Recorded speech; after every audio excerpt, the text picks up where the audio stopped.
छपेगी, चाहे जो भी हो अंजाम। भारतीय लोकतंत्र में जिस तरह से जनता शासन प्रशासन के प्रति मुखर हो रही है, यह देश के लोकतांत्रिक ढांचे के लिए कोई शुभ संकेत नहीं लग रहा है। देश के अंदर जिस तरह से आम जनता की आवाज शासन प्रशासन के प्रति खुलकर आने लगी है, जगह जगह प्रशासनिक अधिकारी और नेताओं से आम जनता के साथ नोकझोंक होना, यह अनुशासन की महान कमी का संकेत है। क्योंकि लोकतंत्र में अनुशासन ही प्रधान है और राजतंत्र में शासन प्रधान था। 1947 में भारत को आजादी मिली और बाद में देश की जनता को लोकतांत्रिक अधिकार प्राप्त हुए। धीरे धीरे समय गुजरता गया। जिन लोगों ने 1947 से पहले शासन में जीना सीखा था, वो लोकतंत्र का अधिकार प्राप्त होने पर भी शासन की गुलामी के आदती थे, और जो उस समय जागरूक थे उन्होंने सत्ता संभाल ली, लेकिन जनता पर अनुशासन के बदले राजतंत्र की तरह शासन करने लगे।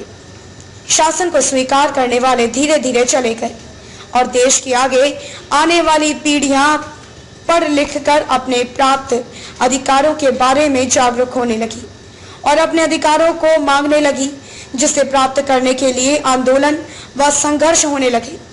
लेकिन जिन लोगों ने संघर्ष समाज के नाम पर किया, जन सहयोग प्राप्त किया, वो नेता बन गए और सत्ता में बैठ गए।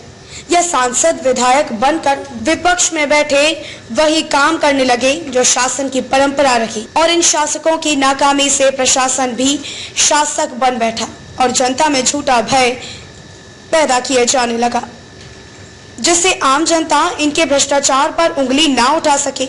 यदि उठाना चाहती थी तो सबूतों के अभाव में चुप हो जाना होता। लेकिन जब से यह आधुनिक दौर बढ़ा और सोशल मीडिया का प्रभाव बढ़ा, लोगों के हाथों में मोबाइल फोन और कैमरे आए, तो आम नागरिक भी मीडिया का कार्य करने लगा, जिससे तमाम शासक प्रशासक के गंदे कारनामे सामने आने लगे और जनता इन्हें देखने का नजरिया बदलने लगी, जिससे आम जनता बड़े नेता अधिकारी से भी नोकझोंक और सवाल करने लगी है। सवालों का उत्तर ना पाने पर बवाल करने लगी है। देश के अंदर जिस तरह से आम जनता की आवाज शासन प्रशासन के प्रति खुलकर आने लगी है, जगह जगह प्रशासनिक अधिकारी और नेताओं से आम जनता के साथ नोकझोंक होने, यह अनुशासन की महान कमी के संकेत है। क्योंकि लोकतंत्र में अनुशासन ही प्रधान है, राजतंत्र में शासन प्रधान था। 1947 में भारत को आजादी मिली और बाद में देश की जनता को लोकतांत्रिक अधिकार प्राप्त हुए। धीरे धीरे समय गुजरता गया।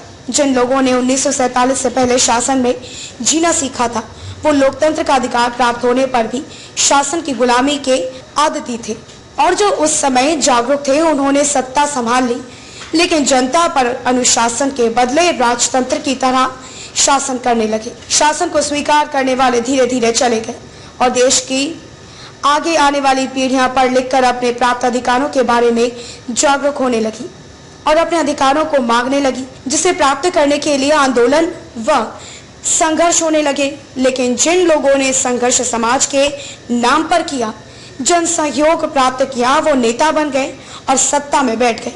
ये सांसद विधायक बनकर विपक्ष में बैठे वही काम करने लगे जो शासन की परंपरा रही, और इन शासकों की नाकामी से प्रशासन भी शासक बन बैठा और जनता में झूठा भय पैदा किए जाने लगा, जिससे आम जनता इनके भ्रष्टाचार पर उंगली ना उठा सके। यदि उठाना चाहती थी तो सबूतों के अभाव में चुप हो जाना होता रहा। लेकिन जब से यह आधुनिक दौर बढ़ा और सोशल मीडिया का प्रभाव बढ़ा, लोगों के हाथों में मोबाइल फोन और कैमरे आए, तो आम नागरिक भी मीडिया का कार्य करने लगा, जिससे तमाम शासक प्रशासक के गंदे कारनामे सामने आने लगे हैं और जनता इन्हें देखने का नजरिया बदलने लगी है, जिससे आम जनता बड़े नेता अधिकारी से भी नोकझोंक और सवाल करने लगी है। सवालों का उत्तर ना पाने पर बवाल करने लगी है। यहाँ शासक और प्रशासक को अपनी कार्य प्रणाली में परिवर्तन और समाज के साथ सामंजस्यपूर्ण व्यवहार स्थापित करना होगा। जम्मू कश्मीर से लेखक सुनील मिश्रा, केशव दास की प्रस्तुत है खास रिपोर्ट।